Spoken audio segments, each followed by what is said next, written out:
Shalom jemaat GBI Bukit Zaitun, bagaimana kabarnya? Pasti luar biasa ya. Di tengah COVID yang melanda pasti kita percaya bahwa perlindungan Tuhan ada untuk kita semua. Haleluya. Nah, jemaat yang dikasih Tuhan, di kesempatan hari ini kita akan bersama-sama belajar mengenai perjamuan kudus seri yang pertama. Nah, bersama saya saat ini sudah ada hamba Tuhan Mas Toto yang akan menjelaskan tentang perjamuan kudus seri 1 ini ya. Oke, tapi sebelumnya kita mau mulai, tapi sebelumnya kita akan berdoa bersama-sama. Kami bersyukur Tuhan untuk hari ini. Tuhan, kami percaya meskipun kami terbatas Tuhan melalui tempat dan waktu, tapi kami percaya bahwa Roh Kudus-Mu ada dimanapun kami berada Tuhan. Melalui pelajaran hari ini Tuhan, kami minta agar setiap pendengar tidak hanya mendengar, tapi mereka juga bisa menangkap dan juga bisa melakukannya ya Tuhan. Kami bersyukur dan kami berdoa, haleluya, amin, haleluya. Langsung aja nih Mas. Apa nih yang mau kita pelajari di hari ini? Pelajaran kali ini tentang perjamuan kudus ya. Ada 2 seri. Nanti kita belajar tentang perjamuan kudus. Ya, sebagaimana iman Kristen kita, apa Mas Galih? Iman Kristen kita. Oke, ya. Tentang ini ya, 9. Saya akan bacakan Bapak Ibu ya. Pengakuan iman GBI yang ke-9. Perjamuan kudus dilakukan setiap kali untuk meneguhkan persekutuan kita dengan Tuhan dan satu dengan yang lain sebagai gereja. Nah, gitu Mas Toto. Ya. Perjamuan kudus ya, Bapak Ibu mungkin bisa sambil membaca buku ini karena kami ya sebetulnya membaca bersama ya. Membaca bersama biar enggak bosan ya, tengah-tengah COVID ini ya. Ya. Virus yang melanda. Oke, ya. Ya ini menyambut nanti ya, nanti kita seperti edaran GBI, nanti kita perjamuan kudus ini dilakukan tidak awal bulan ya, tapi tanggal 10 ya. Oh gitu. Dilakukan secara online. Waduh, ini rekor nih Mas ya. Ya, online. Online. Nanti Oke. penjelasannya besok aja ya. Oke, siap. Oke, ini kita akan ngobrol tentang perjamuan kudus ya. Oke. Apa tahu perjamuan kudus itu? Perjamuan kudus tak lepas dari keberadaan umat Tuhan dalam ibadahnya kepada Tuhan. Kenyataannya banyak gereja dan pejabat gereja yang belum memahami dan mengenal konsep yang benar tentang perjamuan kudus, Mas Kali. Ya, jadi kita ini belajar ya, sama-sama kok. Semua ya belajar. Ya. Sekarang kita belajar apa sih perjamuan kudus? Ya, ini konsep tentang sakramen perjamuan kudus. Loh, kenapa kok disebut sakramen ya? Sakramen ini juga disebut sakramentum ya, artinya ya itu suatu rahasia atau misteri yang dikuduskan gitu. Jadi menurut gereja mendefinisikan bahwa sakramen adalah materai yang kelihatan dan suci yang ditentukan oleh Tuhan untuk menjelaskan segala sesuatu yang menjanjikannya. Dan ya kita sudah menetapkan 2 sakramen. Apa saja itu?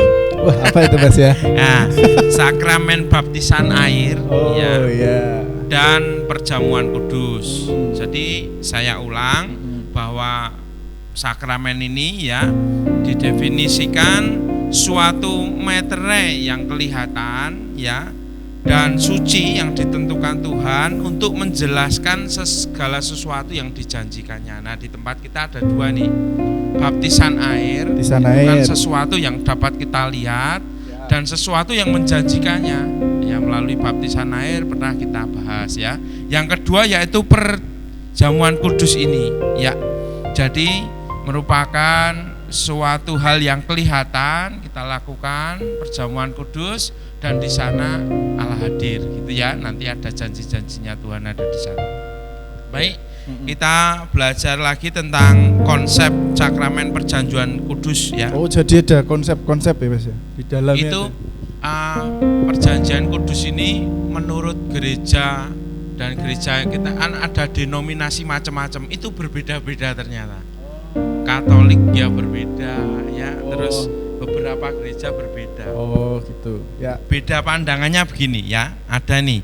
Yang pertama beda pandangannya yaitu ada pandangan yang namanya pandangan transubstansiasi. Nah ini apa? Ya ini berpikir atau dia itu beranggapan bahwa roti dan anggur secara nyata berubah menjadi tubuh dan darah Yesus dalam perjamuan kudus. Jadi trans ya, jadi trans itu ya berpindah. Jadi kita itu di dalam pengertiannya ini biasanya Katolik ya. Katolik ini mengakui kalau kita perjamuan kudus, roti dan darah ini seketika menjadi tubuh dan darah Yesus yang kita makan dan minum. Melambangkan gitu ya. Ini malah berpikir jadi beneran ya. Oh ya, iya. Trans, jadi ada di sana. Ya, nanti yang itu merupakan suatu lambang ada sendiri ya. Oh gitu ya. Terus ya ini trans ya, teorinya begitu. Kemudian ada pandangan Martin Luther ya. Ini suatu kelompok Lutheran ya, konsubstansiasi. Ini tidak ada perubahan molekul menjadi daging dan darah, jadi berbeda. Tidak ada seperti tadi beranggapan rotinya jadi daging, terus anggurnya jadi darah. Ya. Kalau Martin Luther ini menganggap ini kaum Lutheran konstansiasi ini berpikir bahwa tidak ada perubahan molekul, jadi roti ya tetap roti, anggur ya tetap anggur ya.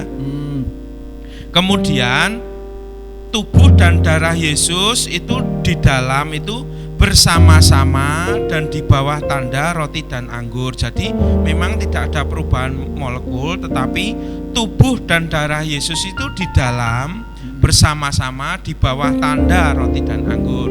Jadi ya, tandanya roti dan anggur itu ya sama-sama ada di sana, ada tandanya. Itu yang Luther ya. Itu yang Martin Luther. Ada juga pandangan Calvin atau kelompok Reform. Nah ini berbeda lagi. Ya, Yesus hadir dalam sakramen perjamuan kudus, tetapi tidak hadir secara fisik atau daging, namun secara rohani. Jadi kalau ini beranggapan Calvin ini beranggapan Tuhan itu tidak hadir secara fisik, secara daging, tetapi secara rohani. Nah ini aliran Calvin, nanti kita bahas ya. Kemudian ada juga pandangan Ulrich Zwingli. Wah, pandangan Ulrich Zwingli. Ya, rada anu ya. Ini pandangannya ya. Ini pandangannya berbeda lagi. Yaitu perjamuan kudus mengingatkan kita akan kematian Yesus. Nah, ini yang disebut hanya lambang saja. Jadi melalui perjamuan kudus ini hanya mengingatkan tentang kematian Yesus, tetapi hanya lambang saja ya. Lambang yang dilakukan orang beriman. Ya, jadi mereka macam-macam ya. Ada yang mikir bahwa itu roti dan anggur jadi beneran. Terus yang satu ya itu bersama-sama ya dalam tanda roti dan anggur itu bersama-sama. Kemudian ada yang berpikir tentang bahwa itu hanya lambang saja. Oh, yang tadi itu hanya mengingatkan, hanya lambang saja. Ya. Nah, ada dasar Alkitab tentang sakramen perjamuan kudus ya. Ada dasar-dasarnya ya. Ya, mari kita belajar ya. Oke. Ya, baca Alkitab sekarang. Ya, siap. Ini dalam Matius 26. Oke, Matius 26. Saya buka dulu. Oke, Matius 26. 26 sampai 28 ya. Matius 26 ayat 26 sampai 28. 26 sampai 28. Dan ketika mereka sedang makan, Yesus mengambil roti, mengucap berkat, memecah-mecahkannya lalu memberikannya kepada murid-muridnya dan berkata, "Ambillah, makanlah, inilah tubuhku." Sesudah itu, ia mengambil cawan, mengucap syukur lalu memberikan kepada mereka dan berkata, "Minumlah kamu semua dari cawan ini, sebab inilah darahku, darah perjanjian yang ditumpahkan bagi banyak orang untuk pengampunan dosa." 29. Akan tetapi aku Cukup, berkata, cukup. oke siap. Cukup ya Mas. Iya. Sampai 28. Jadi di sana jelas ya, itu dilakukan pada malam Paskah. Malam Paskah. Yesus merayakan bersama murid-muridnya sebelum disalibkan ya, makanya banyak fotonya ya. Oh, Fotonya. itu. Jelas Ya, sekali bahwa perjamuan kudus yang Yesus lakukan erat hubungannya dengan kematian Yesus. Ya, jadi kematian Yesus yang melepaskan kita dari belenggu dosa. Nah, ini erat hubungannya dengan itu. Jadi kalau kita beri tentang perjamuan kudus, ya itu erat hubungannya dengan kematian Yesus. Nah, di sini roti itu sebagai gambaran tubuh Kristus yang dipecah-pecahkan bagi banyak orang. Jadi bukan seperti konsep transubstansiasi di mana roti berubah Jadi tubuh Kristus. Bukan seperti itu. Bukan. Oke. Nah, tapi roti ini sebagai gambaran tubuh Kristus yang dipecah-pecahkan. Nah, itu ya. Kemudian roti yang dipakai itu roti apa toh? Roti tawar. Oh, bukan. Iya. Ya enggak apa-apa. Ya. Tapi ini ya dulu dipakai itu ialah roti yang tidak beragi. Kenapa kok dipakai roti tidak beragi? Lah itu artinya roti yang sama sekali tidak ada kekuatan apa-apanya. Kalau ragi kan diberi kekuatan ya. Jadi jika ada yang mengartikan bahwa roti perjamuan harus disimpan rapat-rapat karena biar berkhasiat dan sebagainya, itu jelas salah ya. Karena rotinya tidak beragi. Kasih disu rapat-rapat ben ada kekuatannya. Ya enggak menolak ada. Covid enggak. Ya mungkin ada yang gitu. Menolak Covid ini salah. Ini pemahaman yang salah. Oke. Kemudian makan dan minum mempunyai arti yang dalam, yaitu menyatu dengan tubuh kita. Ini gambaran sempurna dari sakramen perjamuan kudus, di mana ketika masuk mulut kita maka kita menyatu dengan kematian dan karya keselamatan Yesus Kristus. Jadi kalau kita ikut, makanya sebetulnya yang ikut perjamuan kudus itu kan diharapkan itu sudah dibaptis dulu ya. Sebab dia ada pertobatan, menyerah, itu kan sudah urut ya. Pemuritan kita sudah urut. Kemudian kita mempelajari, habis itu setelah kita dibaptis dan sebagainya, baru melakukannya memperingati kematian Yesus dengan perjamuan kudus itulah, melalui makan dan minum. Ini kita di situ dikatakan menyatu ya, menyatu dengan tubuh Kristus, menyatu dengan karyanya Tuhan ya, menyatu dengan mulut kita, menyatu dengan kematian dan karya keselamatan. Jadi di sana kita luar biasa, kita mengakui dan semuanya ya, erat hubungannya dengan kematian Yesus yang telah berkorban untuk kita dan karyanya di dalam hidup kita. Wah, indah. Ya harus begini ya. Iya. Makanya itu ya sakramen ya, makanya ya. Baca ayat lagi. Oke, Markus siap. 14 ya. Markus 14 ayat 22.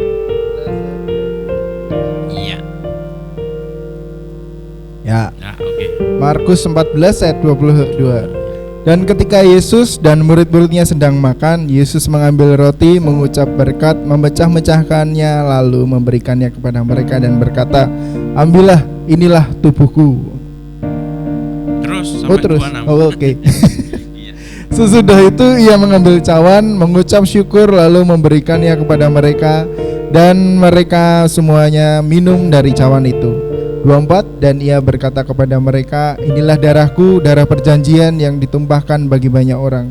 Aku berkata kepadamu, sesungguhnya aku tidak akan minum lagi hasil pokok anggur sampai pada hari aku meminumnya, yaitu yang baru dalam kerajaan Allah." Amin. Ini mengartikan apa? Bahwa saat kita makan roti, ini menggambarkan kita menyatu dengan karya keselamatan Allah lewat ya persatuannya dengan jemaat Allah atau gerejanya. Ini menunjukkan bahwa orang Kristen seharusnya menyatukan dirinya dengan gereja Tuhan. Jadi seharusnya kita makan roti dan anggur ini menggambarkan kita menyatu dengan karya keselamatan Allah, yaitu persekutuan dengan jemaatnya. Lah seharusnya memang ya kita yang orang Kristen ini seharusnya menyatukan diri dengan gereja Tuhan. Jadi melalui itu kita mengumandangkan bahwa keselamatan Tuhan itu sudah ada untuk kita bersama dengan banyak jemaat, ya artinya gereja Tuhan. Bersama-sama. Bersama. Baca lagi. Oke. Lukas 22 ayat 19. Lukas 22. Satu ayat saja ini. Lukas 22 ayat Ya. ke-11. 19. Oh, 19. Lalu ia mengambil roti, mengucap syukur, memecah-mecahkannya dan memberikannya kepada mereka, katanya, inilah tubuhku yang diserahkan bagi kamu, perbuatlah ini menjadi peringatan akan aku. Ya, di sini dikatakan ya yang menggambarkan bahwa Yesus memberikan perintah itu supaya kita selalu melakukan sakramen ini ya sebagai peringatan korban Kristus di kayu salib. Yaitu suatu pembebasan manusia atas dosa. Nah, juga ya di dalam 1 Korintus 11 ayat 23 sampai 26 ini ya nanti bisa Bapak Ibu baca sendiri. Ya, baca sendiri. Ada kata yang indah di situ. Hal ini kuteruskan kepadamu. Nah, ini menggambarkan bahwa Paulus ingin hal ini diteruskan sebagai suatu kritikan akan kebiasaan dan tradisi yang salah dalam perjamuan kudus. Oleh karena itu, tradisi yang benar dari Yesus yang perlu diteruskan. Nah, jadi sebetulnya ada hal yang perlu kita pegang di sini bahwa perjamuan kudus ini sebagaimana kita sudah perbincangan tadi itu merupakan suatu yang sakral, suatu yang ya sakramen ya. Sakramen, hal yang bisa dilihat nyata untuk memenuhi janjinya Tuhan. Jadi karyanya Tuhan nyata lewat kematiannya dan kita mengakuinya, memperingatinya dengan perjamuan suci, terlebih bersama dengan seluruh jemaat Tuhan yang mengakui kita bagian dari tubuh Kristus. Wow. Nah, kira-kira sampai di sini dulu ya. Bapak Ibu dan rekan-rekan pemuritan yang terkasih, nanti mungkin perlu didiskusikan masing-masing. Yang pertama yaitu apa yang didapat. Apa yang didapat dari sini dulu ya. Dari sini dulu apa yang didapat. Ya, itu yang pertama. Kemudian yang kedua, apa yang akan kita lakukan atau komitmen apa yang akan kita lakukan. Wow. Itu saja dulu ya. Boleh. Dua ya Mas ya. Dua okay. ya. Di share di grup. Di-share di grup. Grupnya nge-share-nya yang gini-gini ya. Iya, oke. Oke. Silakan. Oke. Terima kasih jemaat yang dikasih Tuhan. Semoga pelajaran hari ini kita mendapatkan sesuatu yang berharga dan kita bersyukur bahwa sampai saat ini meskipun online kita masih mendapatkan berkat dari Tuhan melalui firman-Nya. Terima kasih dan sampai jumpa lagi di pemuritan selanjutnya. Betul? Oke. Seri 2 tentang perjamuan kudus. Tuhan Yesus memberkati.